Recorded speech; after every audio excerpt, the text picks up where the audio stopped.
Hi, I'm Becca. Hi, I'm Emma. And this is Life in Quarters. Okay, so I was talking to my sister about I Told You So's because I am one of the few, if not the only, younger sibling in my friend group. And so I feel like I've got a unique experience with this because my sister's 4 years older than me. And she loves a good I Told You So back in the way when she was like, one day you're going to straighten your hair. And I never disagreed.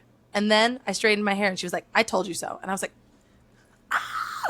but the fun thing is her being 4 years older than me, she's hitting all of these like age markers before I am. And I think she's incredibly young, but she loves to be like, oh, I'm getting old. I have to go to bed at 9 o'clock. Or, oh, I'm getting old. I have to have a good firm mattress. Otherwise I can't sleep well. Or you need a memory foam pillow. Otherwise your neck's going to get all messed up.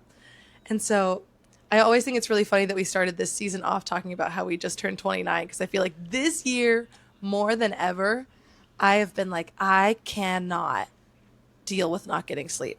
And so I was talking to her like a few months ago at this point, and I was like, yeah, I just really can't, like, I only got like 6 hours of sleep, and I just like, I can't do that anymore. I used to be able to do it and I can't. She was like, I told you so. And I was like, that makes it so much worse. And then I was sleeping poorly and I got a crick in my neck and I was like, I need a memory foam pillow. And she was like, I told you were going to need a memory foam pillow. And I was like, that one's kind of valid, but I also agreed then, but those are expensive. And so I think between us feeling severely exhausted this week, I think like the most exhausted we've simultaneously been in like a really, really long time. And then just like getting to have another one of those conversations with her this week about like I told you so's. I feel like sleep is very much on the mind and a good theme for this episode. This year has been totally sleep dominated for me too, because I also had to get a new mattress because the one that I had was not doing it for me, to the point of I was sleeping on the couch for I think like a couple weeks instead of sleeping in the bed because I would wake up so sore. And then when I bought that mattress, I also got a better pillow. You for need like a good both pillow. me and my husband. Yes. And sleep has been almost like the center of my world this year because I've been so bad at it. No, I feel like my year has also been very sleep dominated because last year is when I read The Artist's Way, which is like a self-help book for artists. And one of the themes I kept seeing come up was like, what's a goal that like you've always had but you've like never really acted on? And mine was always getting better sleep. And so like I put like practices in place last year that of course like really ebb and flow depending on how bad the schedule is. But like this year too, like I think unfortunately last year occasionally I felt what it felt like to be well rested, and then having it taken away was so much worse. And then also being like close to 30 and really like feeling that your body's not quite so elastic anymore, like all of it came crashing down on me all at the same time this year. Well, when you go to the doctor, too, one of the questions they ask you is like, are you sleeping well? Are you getting good sleep? Because that can cause so many things with your body if you're not sleeping well. It like sets the tone for the day. It sets the tone for life. And I feel like I'm seeing it everywhere, too. Like I was just listening to a podcast where it came up, like sleep came up as a, like, are you getting enough to sleep? It was Catherine Ryan's how old are you? How old are you or something? And Jimmy Carr was on it and he was like, cool. I get a full 8 hours every night. And she was like, wow, that's crazy. That's crazy. I know, I was thinking that too. So. No, that's just not possible. But yeah, I feel like sleep hygiene, I feel like more and more too, people are like understanding and taking seriously that it is going to impact every single part of your longevity and well-being as you get older. I think like, I've heard it said many times that it's like one of the, like, it's like the single most important thing for your health. And that's the inspiration for today's episode, which is sleep. How to get better sleep. So our 4 quarters for today are quarter 1, what is our relationship with sleep? Because Becca and I have incredibly different relationships with sleep and always have. Our second quarter is sleep deprivation. As we were saying, we've been very, very, very, very tired. And I've been tired since I was born. And you've always been tired, but recently you've been like very tired. And so how do you deal with like not getting enough sleep consistently, and how does that impact you and what's going on in that kind of process? And then our third quarter is recovering from sleep deprivation, because it really does impact your body, and it only gets worse as you get older. And so like when you've been in the trenches and been not getting enough sleep for days or weeks on end, like what do you do to get out of that and maybe get to better sleep, which of course is our quarter four. What is successful sleep to us? What is successful sleep in general? What are the benefits? What are we hoping to do? Tips and tricks we've learned, all that good stuff. Let's get right into quarter one, which is about our relationship with sleep. So what is like your relationship with sleep? I feel like you've always had a much better relationship with sleep than I have. Like I hated sleep for a very, very, very long time. And I feel like you have always really embraced sleep and like enjoyed getting good sleep. So I want to know what that was like. I think that I've always had a pretty good relationship with sleep. Like I was good at falling asleep. We'd go on road trips. My brother and I, we would knock out immediately. We go on like flights to wherever. We go to sleep immediately at nighttime. I loved the solace of sleep. I loved the wind down. I loved getting into bed and cuddling with my dog and just having a nice, restful evening. And then I'd wake up the next day refreshed and ready to go. And in my household, the days started early. Like my dad, the night before, he'd be like, oh, everyone, we're gonna sleep in. Like, we're just gonna have a lazy day tomorrow. Fast forward, it's 7 a.m. He's like, why is everyone in bed? I'm like, why is everyone in bed? Why haven't I left my room? Because you said we were having a slow day today. My family is practically incapable of having a morning in. And so I feel like that informed a lot of the way that we approach sleep. Like it'd be 9 p.m. and we'd all be like, okay, everyone better be knocked out because we're all exhausted. And so I feel like I was such a busy kid too, just like school and sports and what have you, that by the time I got to bed, I'd be like, oh, amazing. This is perfect. And I love it. I'm so happy to be in bed right now. So that was my relationship with sleep growing up. As I've gotten older, I think I've always had a bit of appreciation for sleep. Like I've always noticed that when it comes to 9 p.m., I need to go to bed. I've noticed that evening time, unless it's like a high pressure situation where I need to study for a test or I have to get homework done, and like, you know, the symptoms of procrastination that lead to that little burst of energy that you get that you need to do that thing, unless that fell at like 2 a.m., I'm not doing anything after 10 p.m. After 10 p.m., the lights in my brain are off. So I think that I've always kind of known that. Yeah. Now that I'm pushing 30, I've noticed it's been harder to get good sleep. Like sleep is evading me now. I feel like the relationship has gotten a bit complicated. It's just like the elements need to be more in line. Like the stars need to align more in order for me to get really good sleep. And I feel like it's been a long time since I've had a super restful couple of days. I feel like once in a blue moon, I'll be like, wow, that was something I would classify as good sleep. But it hasn't been that little pep in my step that I used to have when I was younger. I haven't like sprung out of bed being like ready to take on the day, excited to move around, you know? Which I know is pretty much polar opposite from your relationship with sleep. Well, I have a couple of questions. So if they jump us forward to any quarters, let me know and we can type it and we'll table it. But first, I love hearing about like you winding down in the solace of sleep as a kid. Like, did you have any sort of like thing that you can remember as routine? Not like you implementing it as you would as an adult, but like, yeah, was there anything that you did that felt very like routine, like meditative, or just like, what were your favorite parts of that winding down process besides cuddling with your doggy? I would journal. So journaling was a big piece of it, just like reflecting on my day and getting out anything that was like, oh my gosh, I can't believe I did this, or I can't believe I said this, and like anything I need to get off my chest before going to sleep. One thing that sometimes disrupted my sleep as a kid was reading. Because that's when, you know, you'd read a good fantasy book, and I remember staying up incredibly late to finish a book, and that was the only time I ever was like lost in an activity to actually really kneecap my sleep schedule.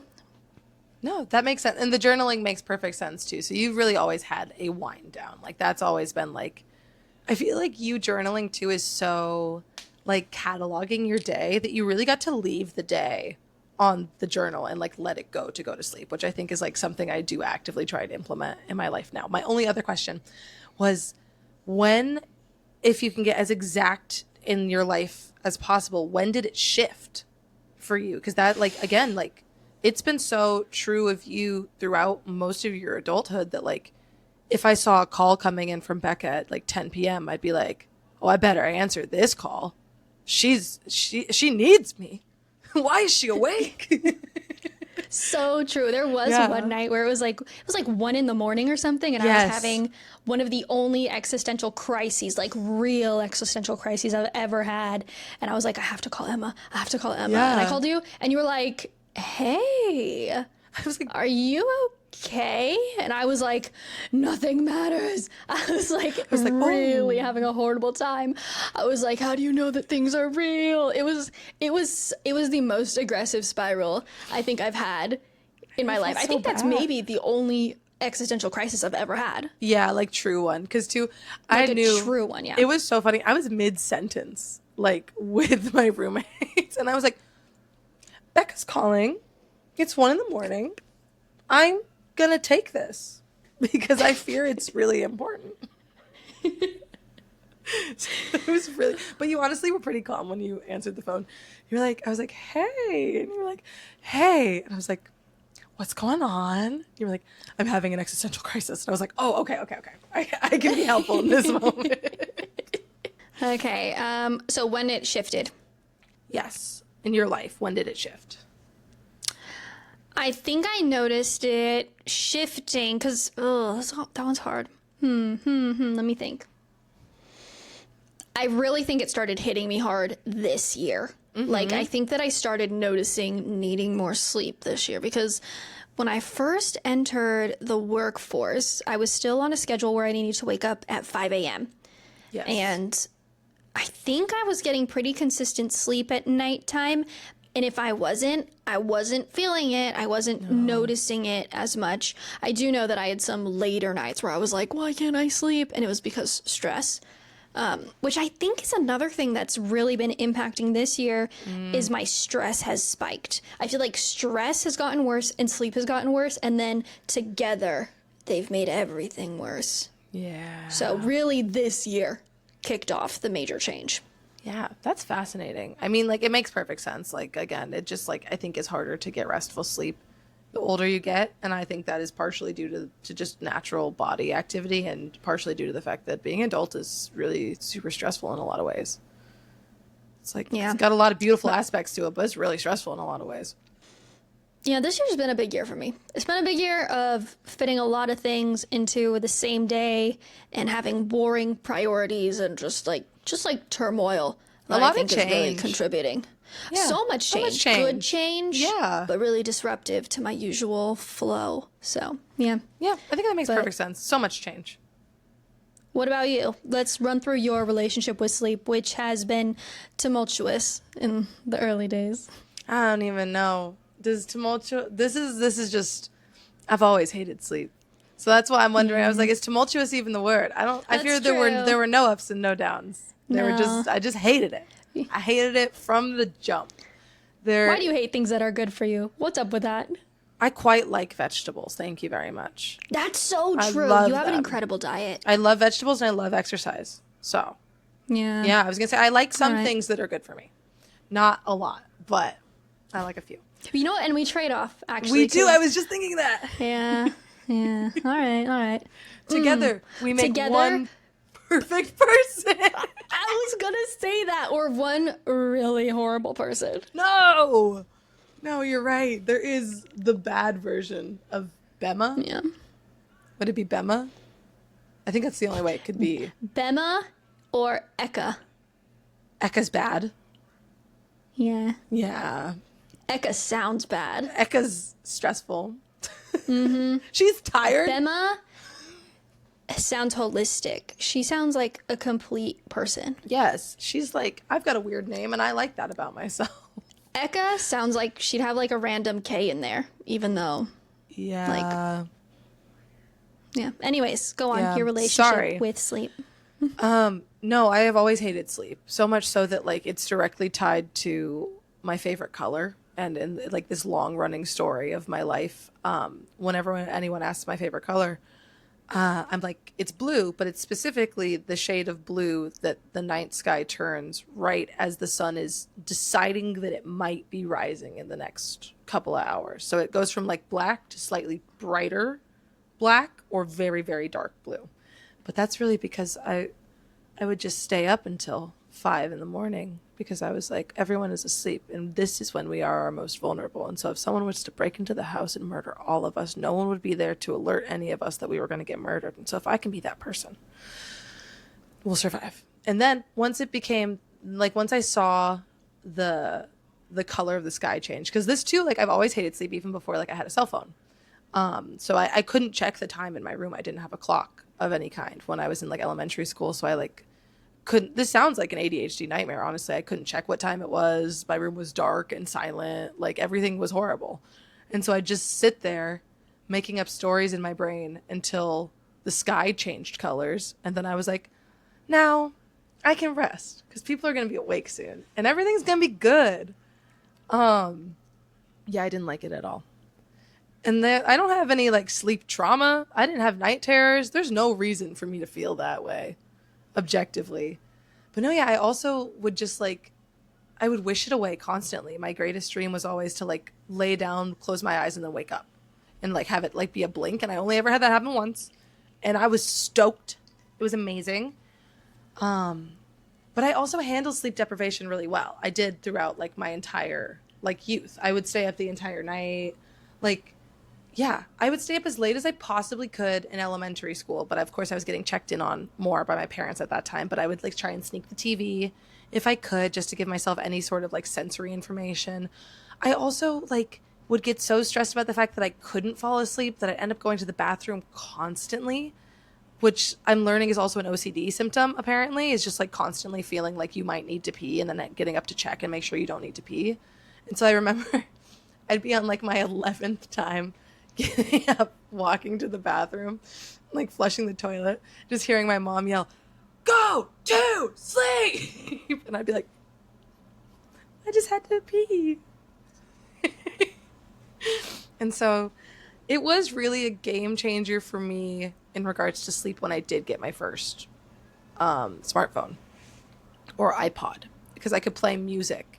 And I would put it underneath my pillow and like listening to like One Direction, I could create stories in my head and it would give me something other than just my own brain to create something I could focus on. And then I would just naturally fall asleep, which is actually pretty similar to how I sleep nowadays also. Is like I have on a YouTube, a YouTube show that I like and I'm comfortable with, or like a TV show that I've seen a million times, or even music some days. To our season 1 finale, I fell asleep to that episode of this podcast, and I was like, this is a good episode. I felt very calm listening to it. But I basically am always in pursuit of tricking myself into sleep, so it's never pitch dark and it's never quiet. So I think like, yeah, I don't know what exactly it is about sleep that I don't like, but I've only like this, like last year into this year, started even like appreciating sleep. I would still be like very hesitant to say that I like sleep, but we're getting closer to that. I think like it's still a big source of stress for me, like actually going to bed. So yeah, I'd say like So interesting to a me. very negative relationship with sleep throughout all of time. I think the worse that I've gotten at going to sleep, the more stressful the evening has become. Maybe that's So, why like, I've been when so you say- stressed. That's what I was thinking, is the like being like, oh, going to sleep is so hard. You have to trick your brain. Like you have to really Yeah. create these conditions so that you can go to sleep. And I feel like I've been feeling more stressed about going to sleep because I feel like achieving my perfect conditions to go to sleep has become harder as well.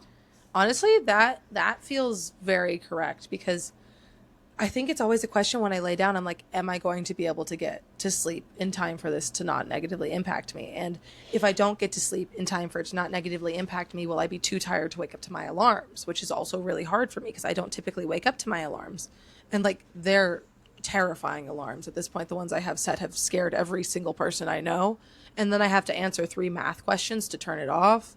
My sister literally thought it was like an emergency alarm from the government when we were in Scotland. She was like, what act of war is descending upon us right now? And I was like, I just forgot to turn off my alarm. I'm so sorry.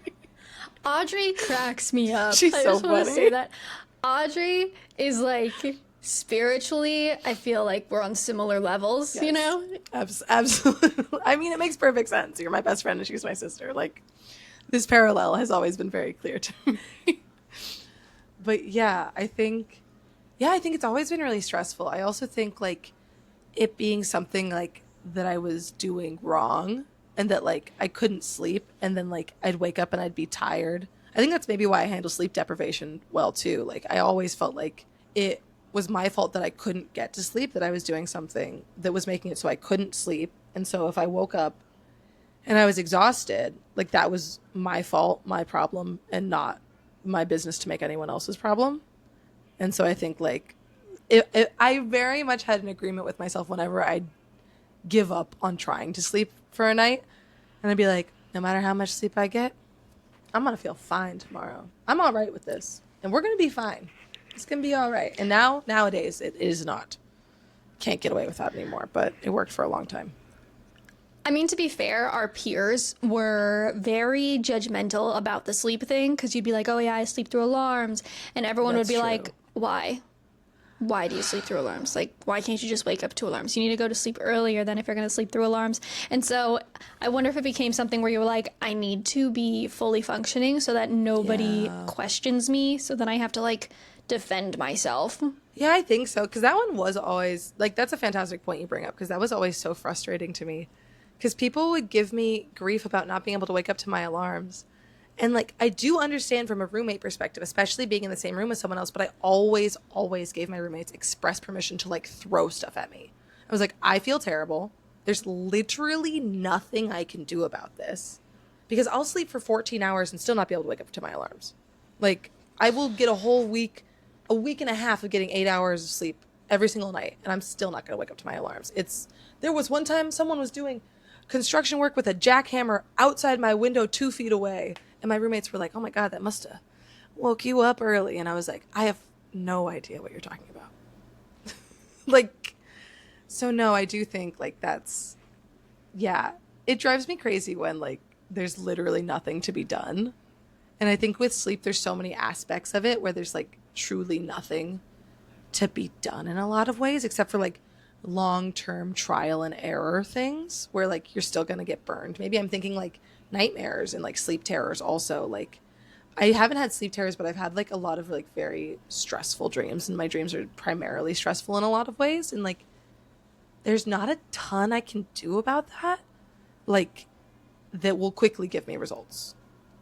You know what I mean? So I think it's like I might go to bed and have an incredibly stressful dream. I might go to bed and I'm totally vulnerable because I'm asleep. I might like, I don't know. I was always just like very stressed. I think potentially the elephant in the room is the OCD that I did not know I had as a child. Because another part of going to sleep that was so hard for me is I'd always convince myself that I'd accidentally swallowed mouthwash and that I was going to die in my sleep. Oh, Yeah. I was actually really scared of that. And I was really scared of swallowing the water from the tap because I was like, that's not drinking water. And then there was another one that totally freaked me out. Oh, I went to sleep hungry one time. So I thought I was going to die of starvation in my sleep. And I remember like calling my mom and sobbing and being like, I'm hungry. I don't want to die of starvation. And so she gave me a can of Pringles. And I just like ate Pringles until I wasn't hungry. I set aside and I was like, oh, okay, cool. I was just like so worried about it. No, dude, I absolutely feel that. I realized that like this is probably the main reason I don't like sleeping is for I'd say probably 80 if not 90% of my life, every single night I go to bed being like there's like a pretty high chance I'd die in my sleep tonight. Oh my gosh. I had a friend in Baton World. He was a twirler for Norway at like the World Championships, and he just randomly died in his sleep. He died in his sleep? That's a horrible story. Why would you tell me that? It terrified me. I don't know. I'm sorry. Oh, you're so lucky I've got Samir tomorrow. I'm telling him all about it. Samir's my therapist. If anyone doesn't already know that. It was a shocking story, though. That's horrifying. Oh my God. Yeah. So on that bright, sunshiny note, quarter 2, I guess. Signs of sleep deprivation. What is it like to be sleep deprived? I kind of love being sleep deprived. I used to. I don't anymore. What? I know. I did kind of love it. Well, okay, what was that? What are the upsides of sleep deprivation? What are we talking about? You gotta go. Go on. I gotta speak leave. some more. I'm gonna get out of here. You do. I don't like sleep deprivation anymore. I'm trying to think. I don't know. I think I got a kick out of the fact that like it didn't impact me for a long time. I think I like had a big sense of pride about that because like I would stay up until 4 a.m. studying for like finals in high school and then wake up at 5 a.m. and then go and like get A's on all my finals and like eat a single Skittle all day because I was a high schooler, you know? But then even in college on like the night of my 21st birthday, me and my friend like went out and like we went on a night hike and we were up the entire night. And then I like got a Red Bull and did a monologue final in my filming class and did another final in my voice production and speech class and like killed it. I almost felt like more reassured. I'm wondering if it wasn't like the lack of inhibitions that sleep deprivation gives you. Because I think I just focusing. like yes. I think also this would actually make a lot of sense for me. I think when I'm really sleep deprived, I can't be thinking about the past or the future. And as someone like myself with so much anxiety, I'm constantly thinking about the future and the past. And when I'm my most sleep deprived, I'm also usually really, really, really busy. And so it's really the only moments in my life where I'm consistently like one step at a time. Like you literally don't have the energy to think about anything else or to feel like the daunting weight of the fact that like you're starting your day at 6 a.m. and you're going to be ending your day at midnight and then waking up again the next day at 5 a.m. Like you don't have time to think about that. You have to be in the present moment and use every available piece of energy for the things that you're doing. Yeah, and I think that just like made me feel very grounded. So I'd say like when sleep deprivation didn't hurt quite so bad, it was kind of cool. I guess that makes sense to me. I guess. All right. Fine. Overall, It's a bummer. Across the board, it's a bummer. But in the moment, I was like, it's also, you know what? Another benefit to sleep deprivation is I think like staying up the entire night and then getting to see the sunrise is so different than waking up to see a sunrise. I think like it just feels really special. It feels like you are living in a poem or you're living in like, it almost feels like, and maybe this is because I would read Looking for Alaska all angstily until the morning, but it kind of felt like the way like Hank Green might describe like waking, like being up the whole night and then going outside and seeing like the dew on the grass and like the pastel colors of the sky and like doing things that you don't typically do, like going outside and drinking a cup of tea in your old tree house. Like, I don't know. I feel like whimsy is more available because you're doing something out of the norm. I was going to say, I feel like you really embodied whimsy. Like, especially when we were younger, when, like, everyone was terrified of whimsy. Yeah. When, like, whimsy was the worst thing you could possibly have. Whereas, like, I don't know, when I think of staying up through the night, which I have only done less than a handful of times. Yeah, how many times? Number one, it was when I was still, like, talking to my husband whilst he was my boyfriend on Skype in high school. And we stayed up. I stayed up the whole entire night, so I got to see the sunrise. But I was like eye twitching, borderline, just like out of it. And then I slept. I slept for. I think I woke up when it was dark out. You must have been like pissed. It was. Oh my gosh! I was shook. I was really, really shook about it. And then the second time I did it was on accident. It was when I was living alone in Arizona, and for some reason, I couldn't shut my brain off. My brain was just running. And once again, I saw the sunrise, but it was me with like twitching eyes, begrudgingly watching the sunrise, being so pissed off that I couldn't fall asleep. Like, neither of them were good. I really want. Maybe I'll put it in a TV show I write. A side by side, like actively watching both of us experience. We'll do a preview for this podcast, and it'll just be like visuals of all the ways that we're different, and that can be part of it. Yeah, no, I think as promo for this episode of the podcast, we should not sleep tonight. What if I strangle you? Then I would sleep, I suppose. But as far as sleep deprivation goes, I think I need time to cook my symptoms. So what are like the things, and since I feel like you have a more active disdain for it. I do. Like, I want to hear your thoughts about it first. Sleep deprivation for me means like I'm gonna lose a day. That's immediately what it means to me. It means I'm not going to be as effective as I could be. It means I'm going to have a headache and probably a stomach ache, and I'm just going to feel a bit nauseous. I'm just not going to be right. I'm not going to be 100%. And then if I don't get good sleep again, if I can't catch up on it the night afterwards, it just keeps on going. Like this year, I really thought that like I was terminally unwell in some way because like sleep deprivation and stress took such a toll on me that I was like, something's got to be amiss. So, I mean, it pushed me to go to the doctor and get my blood work done and like get all these things done that I've been putting off for the past year. But I was like, is my anxiety and stress just impacting my sleep so poorly that I can't recover?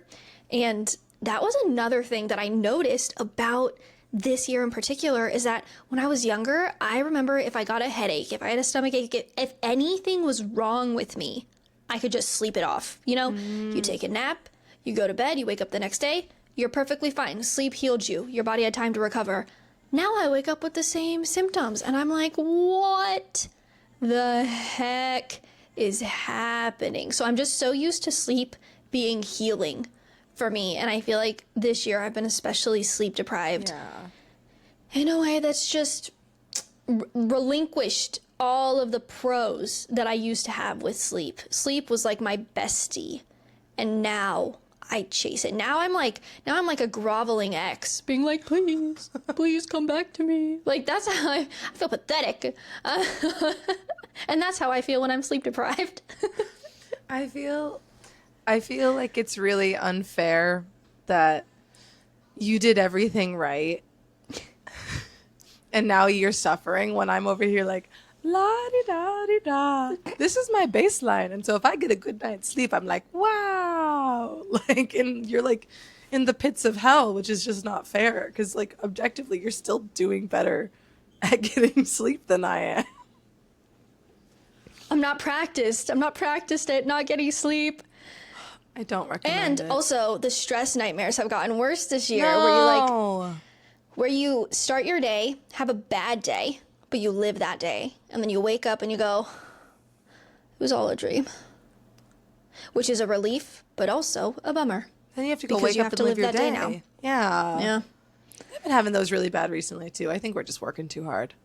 I think, like, among other things. Ain't that the way? Yeah. Ain't that how it is? I feel like perpetual burnout has been the side effect, actually, of sleep deprivation. Just ongoing, incurable burnout. And I do think that, like, sleep is just so essential. And it's impossible to ignore these days. So sleep deprivation, I just feel like it touches every single piece of my life. And it makes it harder to eat, too, because it makes me sicker. Yes.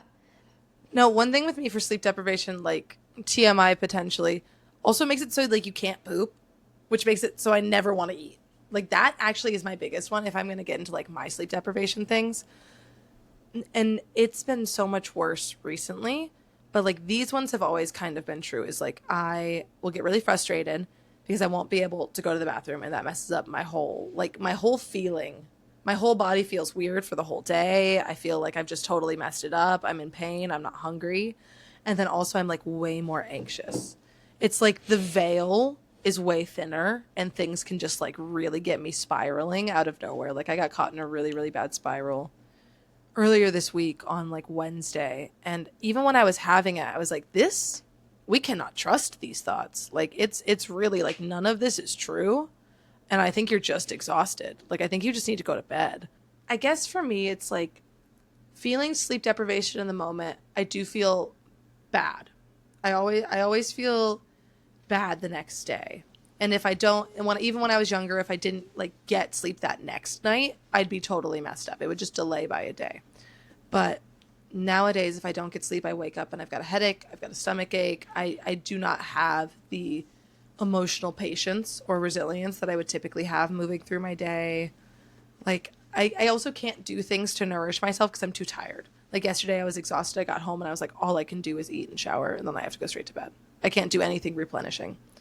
But this year, and I just finished a show I was in May, but my weekends were absolutely insane, and I was getting maybe one day off a week. And then on the weekend I was doing waking up at 5 a.m., working for 10 hours, going straight to perform, and then performing from 7 p.m. to 11 p.m. and not going to bed until probably 12:30 at the earliest, and then waking up to do it all over again. And it was really the first time with sleep where I was like, I do feel like I'm dying. And like, I felt like with sincerity, I was like, this is doing like hopefully not irrevocable, but like really, really substantial damage to my body. And then I got bronchitis and a sinus infection and like completely lost my voice for the first time in my entire life. And I still like, you can hear the rasp. It's still not like, it's not better. Like I think that's what really put it in perspective for me to not push it that far ever again. And I mean, we say that, but like, you know, especially like when it comes to artistic endeavors and things you're passionate about, like, we'll see. But I lost my whole voice. I knew I wasn't getting enough sleep to recover from that. And like, not getting sleep is already so bad for your voice to begin with, because it like, you don't have the moisture, you don't have the hydration. It makes you very dehydrated. That's a big thing with not getting sleep, is I get really, really dehydrated. But I had to perform that week still with no voice. And I just remember being on stage and having this coughing fit and running, like getting off stage and then running back to the dressing rooms and almost puking and thinking like I could lose the ability to sing forever because of the way I'm treating my body right now.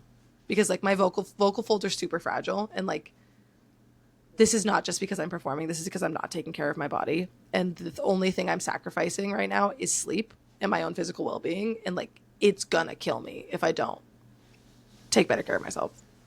Yeah, I remember because like you've had an insane schedule for our entire adult lives. Like, Yeah. I feel like this is the most busy I've ever been in my life, which is, you know, that's saying something. You are busy. But I feel like you have taken it to new levels. Like every time I think I'm busy, I'm like, I don't know how Emma does it.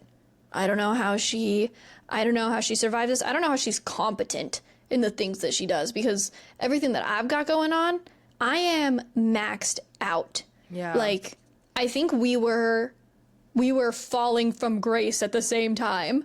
We were really in the depths of hell at the same time recently. Like, and it's been a while. It's been a while since like I've hit that point at the same time that you've hit that point, and I learned that I'm just like I'm not as resilient. Yeah, I just don't think I should be pushing myself this hard. I think that's an age-old thing. I think that's what I'm working through. That's probably my life's journey. Like, that's how it feels though. And I was worried. I was worried that like it was impossible for me to slow down. That was a real thing where I thought, can I even take stuff off my plate enough to actually recover from burnout? And like the moment I tried to take something off of my plate, I added something to my plate. Like, what are you talking about? No, you and I are the queens. We just talked about this when in regards to editing one of the episodes this week, like a week ago, where we were both really fried because life has been lifing, and you were particularly like you are like particularly burnt out. I was really on the edge of a little breakdown. Yeah, and you were like, no, I've got it. I can edit this, and I was like, no, I fear you and I both. The second we get a teensy bit of that battery back. We're like, and I'm going to use 100% of that battery. So like, yeah, I think that makes it really, really hard to recover. But I actually think that segues us perfectly into our third quarter, which is like sleep deprivation recovery. Because I think like all of this is sleep deprivation. I think burnout feeds sleep deprivation and sleep deprivation feeds burnout. And I think it's all been going on for us like crazy. Because I just think, like, I know for me that sleep is always the first thing to go. So yeah, recovering from it when it's like so long. And I mean, like, even thinking like, is it even possible for me to take this stuff off my plate so that I can recover? Like, that's really the question. I don't know. I think that recovery starts with identifying just like the little ways that we can kind of help ourselves. So like for me, I can tell when it's going to be a bad night because I'm trying to be productive past my productivity hours. Like I know that I'm most effective in the morning between the hours of like 8 a.m. and before lunch. So 11:30 or 12:30 or whenever I decide to go to lunch. Afternoon, that's when I start to become less effective. Evening is when I'm useless. And so if it is like after 9:30 p.m., if it's 10 p.m. and I am trying to be productive, I'm trying to put out work, I'm trying to create something, I'm trying to like really pull out whatever thread I can to try and, milk the day for any other work I could possibly get done. One, it's going to be bad work. Yeah. I can't recall a single time I've pushed myself in the evening and been like, wow, I'm like so glad I did this. This was like super helpful. Yeah. And so if I reach that point, especially if it hits 11 p.m., I'm dead in the water. It's over for me. I know that the next morning I'm not going to be as rested as I want to be, and I'm going to miss my like golden hours of productivity. Or if I try and be productive, I'm going to be trying to like get back some of the hours that I missed in the evening. And so recovering from sleep deprivation is just getting myself back into a routine of at like 9 p.m. or 9:30, I need to be doing my skincare. By 10 p.m., I need to be in bed under the covers attempting to sleep. Mm-hmm. That's step one for me of sleep deprivation recovery. How successful is that in recovering from sleep deprivation? I think it's an extremely reasonable intro step for me. I think it's like the low-hanging fruit that I can try and implement that doesn't take too much out of me because I'm already, if I'm staying up later than that, like useless to me, waste of my time. So it's not like I have to go out of my way too much to set up those dominoes.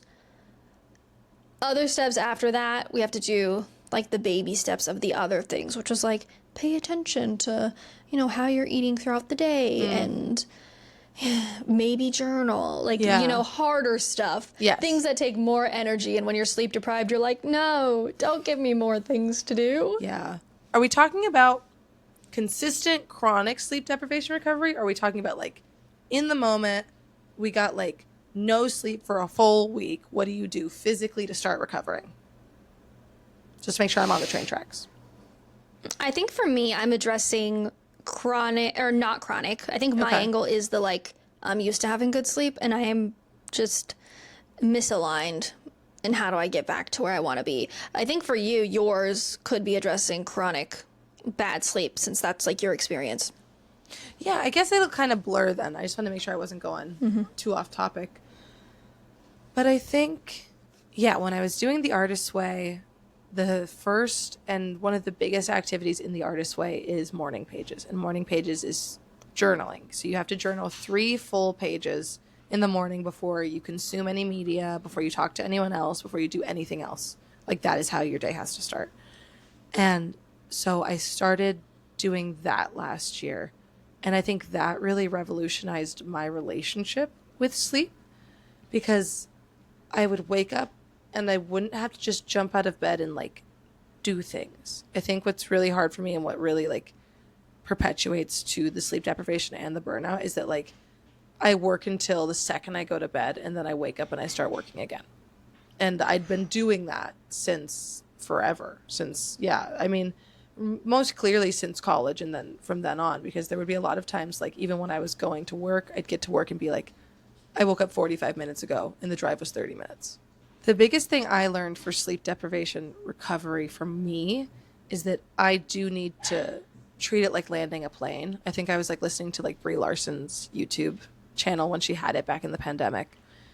And she was like, she had learned from someone else that like sleeping is like landing a plane. Like going to sleep, you're like gradually like descending, and then like like sleeping is touching down, but like you're doing all of that work to gradually descend there, like kind of like what you were talking about as a kid, you're journaling and stuff. And then I also learned that for the morning, I also need that like we have to take off. Like we can't just like leave the house. I can't just be at elevation 100% of the time, 24 hours a day for my entire life. And so it's, oh, you know what? It started a teensy bit before the Artist Way, but they were so close together that I feel like it kind of like, it was a confluence of ideas at the same time, as the universe so often does. Is at night I started writing 10 gratitudes, like 10 things I was grateful for, just so like I could kind of let go of the day. Because I don't like journaling at night typically, because it makes me think too much about things that are very much tomorrow thoughts. And I also love this anime called Haikyuu. If you're watching the video, you can see all of my Haikyuu posters behind me. Sorry, plant.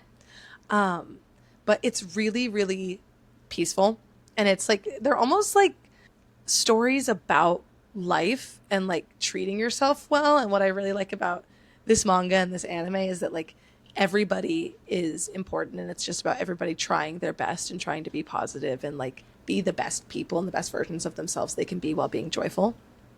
And so I found that for me, reading that before bed was really calming because I already knew the story, and especially because it was manga, it wasn't activating like my imagination in the same way that like a novel would. I could see the pictures, like it was a very peaceful thing to do. And so like I started, and when I'm in my best moments still, I go back to making sure like I get to bed like an hour before I'd like to be asleep, an hour and a half before I'd like to be asleep ideally, so that like I can do my 10 gratitudes, I can read whatever I'm reading, something not high stakes, because that will just totally ruin all of it, and then like turn on a YouTube video that I like and then fall asleep to that. And then I would wake up feeling so much better. Like it's such a noticeable shift. And then taking it even farther with the morning journaling, I wake up in the morning, I like lay on my stomach in bed, I journal my pages. It takes way too long because I get distracted, but I'll have my cup of coffee like on a little like ledge next to me, and I just like wouldn't interact with people. So it was like very much actively taking time back for myself. And I would tell people too, I'd be like, oh, I can't talk, I'm doing my journaling. And so like it also like evolved into like me reading something educational in the mornings and also doing my journaling. And so that's always been the thing with like sleep deprivation recovery for me, is just taking more time back for myself, because that is always going to make the sleep less stressful. I think it's also like sleep is something fun. I get to go in my room and I get to read my fun books, and then I get to wake up and I get to journal and I get to read my other fun book. I get to learn about myself, and like it's very grounding. And then I feel like I can like have a day, like what you're saying, like, oh, it's a new day, I can go start living. It's not something I almost ever feel immediately upon waking up. But when I do my journaling and I finish it, I'm like, oh, the day, it can begin, kind of thing. We're so different in this way, because Bailey, my husband, always jokes about how like I crack an eye open and I'm immediately like full of words. Like I open my eyes and I'm like springing out of bed and I'm like ready to go. And he's like, the moment I crack an eye open, you're in my ear being like, oh my God, I'm so glad you're awake. Like, blah, blah, blah, blah, blah, blah, blah, blah, blah. And he's similar to you in that he likes a slow start. It takes about an hour for him to like become a human. Yeah. In the morning, and I'm just like next to him, like bouncing, like ready to go. I've been chomping at the bit for the last 2 hours because he wakes up later than me, and like it's interesting to hear your routine, because like I think I do something not super dissimilar to that when I'm like on a roll, but quicker, faster pace, more hastily. So like I have a dog. Her name is Lucy. She's very soft and very cuddly, but she also knows that I'm the human that wakes up earlier in the morning, and I'm the one who will feed her breakfast. So, like, I will wake up and her face will be right in my face. Like, she could sense that I was stirring, and then she'll, like, if I'm too slow, she'll just, like, set her paw on my face to be like, let's get a move on, girl. I'm ready for brekkie. So I love her. The moment she bounces out of bed, because sometimes she'll give me a little leeway. Sometimes she'll give me some wiggle room. She'll bounce out of bed. I follow her. I feed her. And then I feed myself. And like feeding myself in the morning, so extremely important. Yeah. Like I feel like I've really been neglecting breakfast time. And I can't be doing that. I think that perpetuates like a bad night of sleep. Like I need something that indicates that it's a brand new day. And breakfast does that. And if I can have like an oatmeal or a cream of wheat with some berries, watching a little episode of Gilmore Girls while I like put my makeup on and get ready, maybe that's 20 minutes, maybe less, to like fully do everything that I need to do before I'm out the door. Incredible. No notes. It makes a huge difference in my life. Same thing with winding down for the evening. I will put on Dairy Girls or Gilmore Girls, and I will do my skincare routine. And if I feel like it, I'll write a little something in my journal. But I've been bad about that lately because that feels like a little bit effort to me because I've really turned my journal into my brainstorming notebook. So if I open it, I'm like, let's try and get down a content idea. Like so the door is too wide. It is. And but that just like indication of a 30-minute landing of getting ready for bed, getting into bed. And the one absolutely essential thing that I've noticed even this weekend has improved my life is putting my phone to the side and not being on it constantly, because I think that really amps up my anxiety, really makes me more stressed. Oh, and it started off small with just like leaving my phone at home while we walked Lucy, because we take her for maybe 20-minute, 30-minute walks. And at first that really sucked. I felt vulnerable. I felt like I needed to check my phone and it was hard, but now I don't even reach for it. That's on the walks. awesome. And instead, I look at the little duckies in the water. Duckies. They're so cute. Oh my goodness. I love them so much. And then there's a couple of other birds in there too that I was like, I've never seen a bird like that before. And my husband and I, we have chats. Like today we were talking about renting versus buying a house. Like if we bought a house and then sold it in 5 years, would it be worth it? Like how much money would we save? What's the interest we would be paying in those 5 years on that? Like it was, we have very valuable conversations on these walks whilst looking at nature, whilst playing with Lucy. And it's so refreshing. And even when we went to the beach this weekend, I put my phone away. If I brought it out, it was because I was taking videos of Lucy's first time at the beach. Yeah. Like I was taking selfies of us together. Like I wasn't checking social media. I wasn't checking messages really. And it really just showed me the importance of actually prioritizing unplugging, because staring at a screen amplifies the headaches that you get from sleep deprivation. If I'm scrolling on my phone before I go to sleep, I'm more likely to have nightmares. Yes. Like that impacts so much, and like way more than you would ever think. Like it's all connected, which really sucks. Yeah. That sucks super hard. But like even talking about, I don't know, things that seem unrelated to sleep absolutely impact sleep. Yeah. Like the, what's it called? Sleep revenge? Yes. That you were talking about, like staying up late at night. Yes. Like I feel like my day's been stolen from me if I'm on social media for too long these days. If anyone doesn't know what sleep revenge is, because we didn't talk about it in this episode, it's when you like use so much of your day that by the time you get home, you don't even care that you're tired. You're just like, I deserve a day to live. And so you stay up until 4 a.m. and then you perpetuate the cycle of not being able to get enough sleep, which I most of us are a proponent of, but I am definitely a proponent of. Sorry, continue. And I feel like the soft landing, soft takeoff are like the combatants of sleep revenge. I feel like it can really help to indicate it. And of course we go through those phases where you just can't help it, but it's important to recognize that it is a phase and it's not just life. Because I feel like I was spiraling for a moment there when I thought, like, is this going to be my life? Like, am I just going to have perpetual headaches and perpetual stomach aches and always wake up tired? And what is happening to me? And I needed to take a step back and be like, this is a season. Things are shifting. We are figuring out priorities and how that works in our lives. We're figuring out where we need to stop doing things and where we need to start doing things. And it's overwhelming, and it's negatively impacting our sleep patterns right now, which is negatively impacting everything else. So I think that's a huge part of, what are we talking about? Deprivation recovery. Yes, no, I agree. And I think a big thing for me, and kind of what you were saying with like the little things and acknowledging that it's a season of life, I think a huge thing for me in sleep deprivation recovery is holding myself accountable to do those things. And I think I got a really good baseline of what I needed in the mornings and in the night times, like when I do self tapes or when I'm on set. Because I do wake up 2 hours before I have to do stuff, because I like an hour to do nothing, to like do the thing, not nothing, to do the slow things. And then I get an hour to do my hair and my makeup and get ready for the day.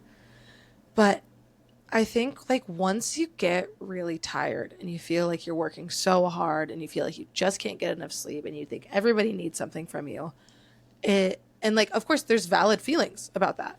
But I think it's really easy to just be like, fuck it, you know? And like, I know for me personally, I don't scroll before bed. So I know if I started scrolling before bed, I've really entered a fuck it mentality. And so I have to like sit there and I have this conversation in my head where I'm like, you should do your 10 gratitudes. And the other part of me is like, I don't want to do my 10 gratitudes. I'm really tired. I just want to lay in this bed and I want to watch Smosh Reads Reddit stories. And I'm like, if you don't do your, like, if you do your gratitudes, you're going to feel so much better though. And it's going to take literally 2 minutes maximum. And I'm like, I don't want to do them. And I'm like, but you're gonna.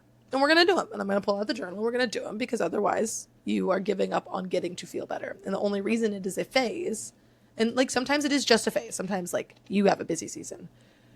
But like, I know for me, I have to be like, okay, babe, did you do your gratitudes? Are we meditating if we need it?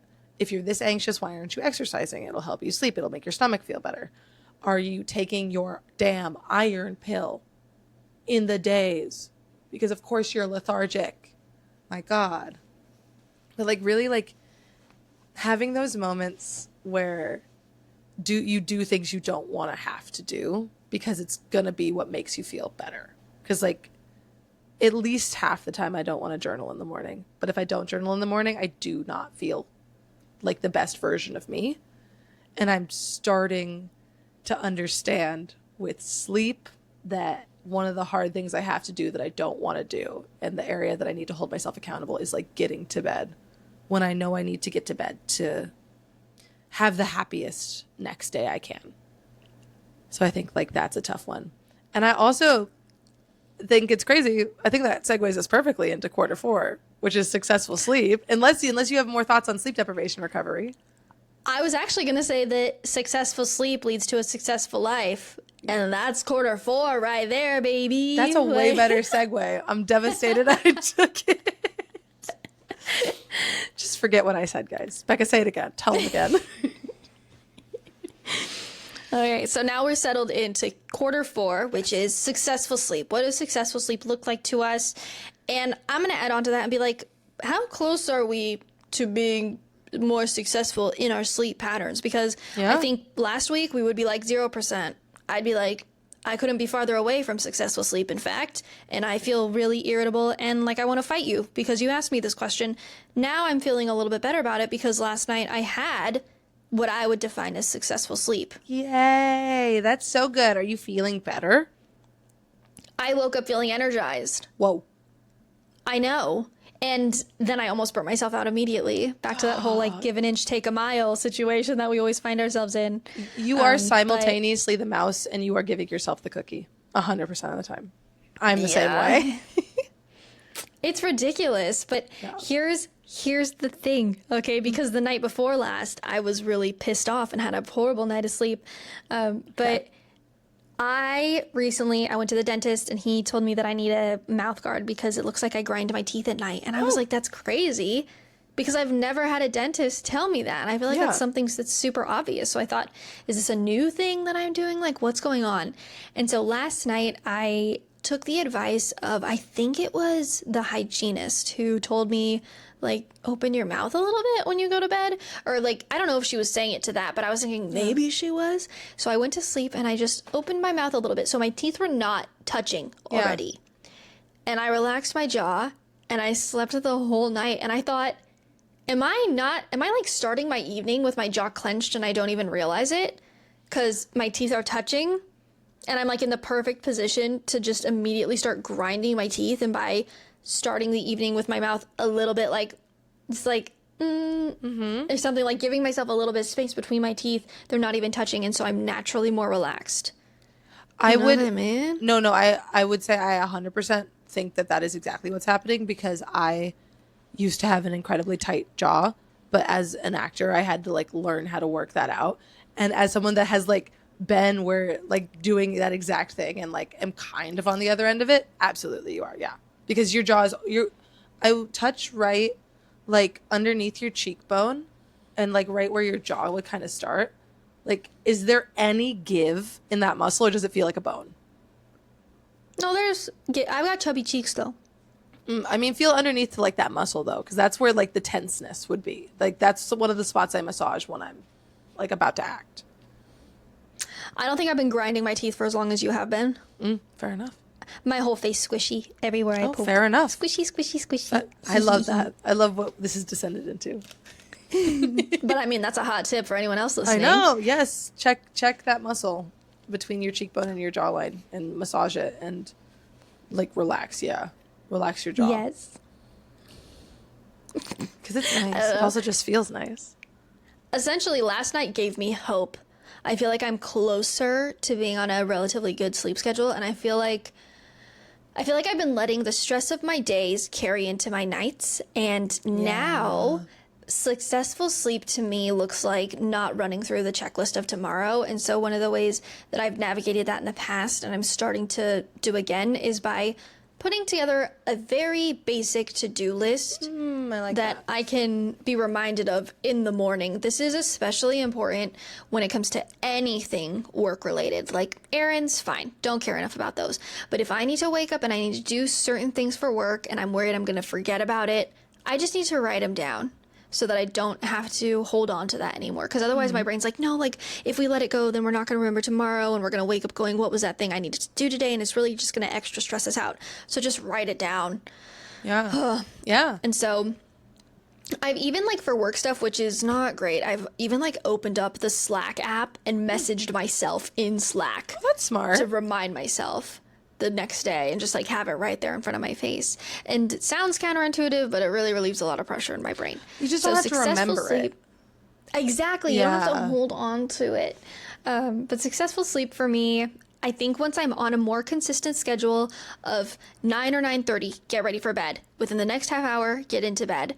And extract myself from the internet more and more. You know, only be on there to create, only be on there for specific reasons, and not to just doom scroll. That's when I think I'm going to really get into an era of successful sleep. And so right now, I think that I am 30% of the way there, because I'm just starting to ease my way in. But that's so valid. Yeah. Oh my gosh. How about you? I love you said a number. Did you see the stress immediately cross across my face? I was like, I don't know how to give a numerical to this. I'm so bad at that. I do wonder if the ways that we approach sleep and like, I think like the differences too in like the way that we experience the mornings and the nights and like our definitions of successful sleep are really like tied into the fact that like you are very much an early bird and I'm very much a night owl. Because I was sitting here thinking about the fact that like I don't know if there will ever be a time when I wake up feeling like well rested. I think even on like, and it's so hard to know. It's so hard to know. Cause like I really am, I'm working through like almost 3 decades of really bad sleep habits. And like, I really, really am trying to value my sleep. Cause like, I love my memory and I love my brain. And I don't like that it's a little bit harder for me to remember what words I'm looking for, what obscure word I want to put in a poem. That's pissing me off a little bit. I'm wondering if like, for me, successful sleep will never mean waking up feeling energized. Seize the day. Yeah, but I am wondering if like just like who I am is like waking up and like needing that slow start and like waking up with the energy to have that slow start and to be mindful in that moment. That is like the goal of my successful sleep ultimately.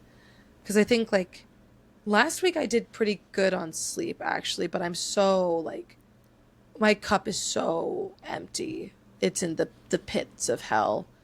So like who knows how much sleep is getting replenished like as I'm getting like the 10 hours of sleep. And then for me too, it really does depend on where I'm at in my menstrual cycle. Like I will say like when I'm in my luteal phase or like if I'm on my period, I need like 12 hours of sleep a night, I'm realizing, which is cool to learn because we know so little about women's bodies, and science has always said that we need 8 hours of sleep, but for women it's closer to 10. And so it's interesting like seeing what my body does and does not need, because like when I'm ovulating I only need like 6 hours of sleep, and when I'm in my follicular phase I need like 8.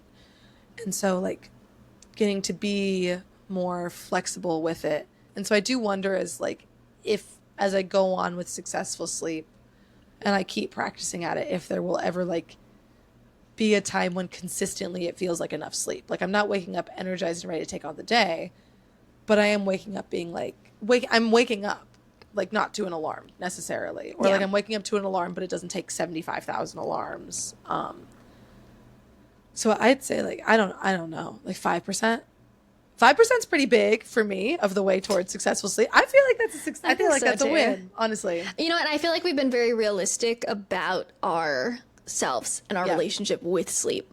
Because I almost was like 70%. I was like, don't be a liar. You're less than 50. You know, like 5%. I feel like, okay, yeah. Yeah, I feel like it has begun. Baby I feel steps. like it began in the last 5 years. I feel like moments of gratitude was the beginning, and then reading before bed with the haiku was another step, and then the journaling. I feel like part of successful sleep is paying attention to what you need in that moment, because like some mornings I'll wake up and I don't feel that motivated to move, but I'll call someone and we'll have a little chat, and that like puts a little pep in my step, and then I'm like, okay, yeah, that was nice. Or if it's evening time and I'm just like, oh, I'm just in an anxiety spiral, like knowing to call someone and have a cute little chat that like puts you at ease. Because that's another thing too, is like every time we have an evening chat I feel more prepared to go to sleep. I feel like it's just, you know, letting a little pressure out of that bottle, and I'm like, oh, okay, I feel way better now. And then if you don't have anyone to talk to, having a really good sob, or just like accepting that all the things are on top of you and letting yourself cry about it in the evening time is so cathartic, because that's something I would do as a kid as well, because I lived in a very emotionally suppressed household. So like the evening time was when I got to just like cry into my pillow and really like let that bottle release, and then I just got amazing sleep because it freed up mental space. But don't sob right when you wake up. That's a horrible way to start your day. No, that's the worst one. It has to be middle of the night or like right before you go to bed. Like if you wake up in the middle of the night and you're like, just cry. It's got to be a cry that kind of resolves itself too. Yeah. Because I was crying literally 2 nights ago, Friday night, because I knew I needed to wake up. I went to bed at, speaking of sleep deprivation, I went to bed at 2:30 and woke up at 5. That sucked. Handled it really well though. But I'm really tired today. But I was like sitting in my bed and I was crying about something stressful that had happened, and I was talking to my mom and I was like, no, you know what? I think I got to go out into the living room and I got to cry with my roommates, and I just got to cry until it feels like it's resolved itself. And then I did. And you know what? I think that's probably why I handled the sleep deprivation so well. Honestly. Because you released some of the pressure in that bottle in a different way. I did. I think. All right. As someone with that's very bad at sleep, I do have some sleep tips for anyone listening that's curious about them. Making going to bed fun. So like finding a book that you like, a cozy book that you like. And then 2, making yourself a little like sleepy time bevy.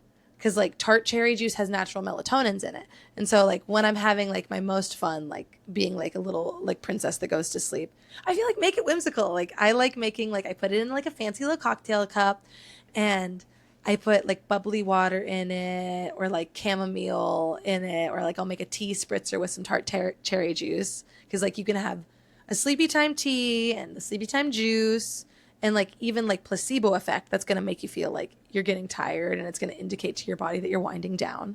And then 2, you're someone like me that has always hated sleep, but you want to get into sleep, the mere act of creating a routine and then sticking to it for a month or two is going to convince your body that it's time to go to sleep when you do those things.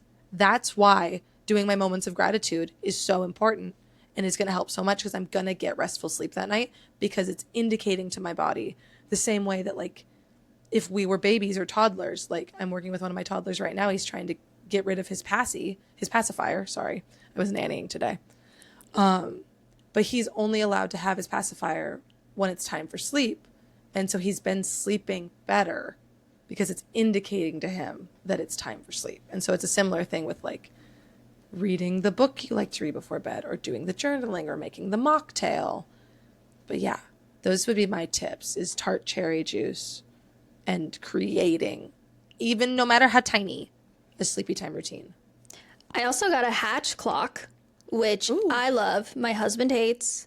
Lol. Pisses him off. But it has like it'll play a podcast for you to go to sleep to, or it'll play like a mindfulness little walkthrough and be like, let go all of the stressors of today and blah blah blah, and it'll put on like this purple color or whatever color you want, and then it'll play like white noise for however long you set it for, and then when you wake up in the morning it'll do like a sunrise thing, which my husband did appreciate that. I like liked that. the sunrise part. I hate everything he didn't else you said. He didn't like the sleep part. He would like mock it. He was really just like, I can't buy into this. I liked them both, okay? But What I think is so funny is that before you said why Bailey hated it, when you were explaining it, I was like, that would piss me off, because I'd feel like someone was telling me to go to sleep. And that would piss me off so bad. Don't tell me to go to sleep. he doesn't like it. He didn't like that at all. He'd hear it and he'd be like, oh, time for bed. Like, he hates that thing. I like it, though. Well, this was a great chat. It was. Shameless plugs? Yes. Okay, so you can find me on Instagram at I am Emma Bruno 2. That's TOO. And you can find me on TikTok at I am Emma Bruno. You can find me on TikTok at rebecca.sowden, and then you can find me on Instagram at r.sowden.money. I also have a Substack called The Life Ledger. You can find this podcast on Instagram at Life in Quarters Pod. You can find this podcast wherever you listen to podcasts, and you can watch it on YouTube. If you're watching this at Bye. night, good night. Get some good sleep tonight. Oh, yes, good night. Hopefully you could go to sleep to this. Ooh, white noise. This is a horrible episode to go to sleep to. We talked about death a lot. That's so true. Bye, guys.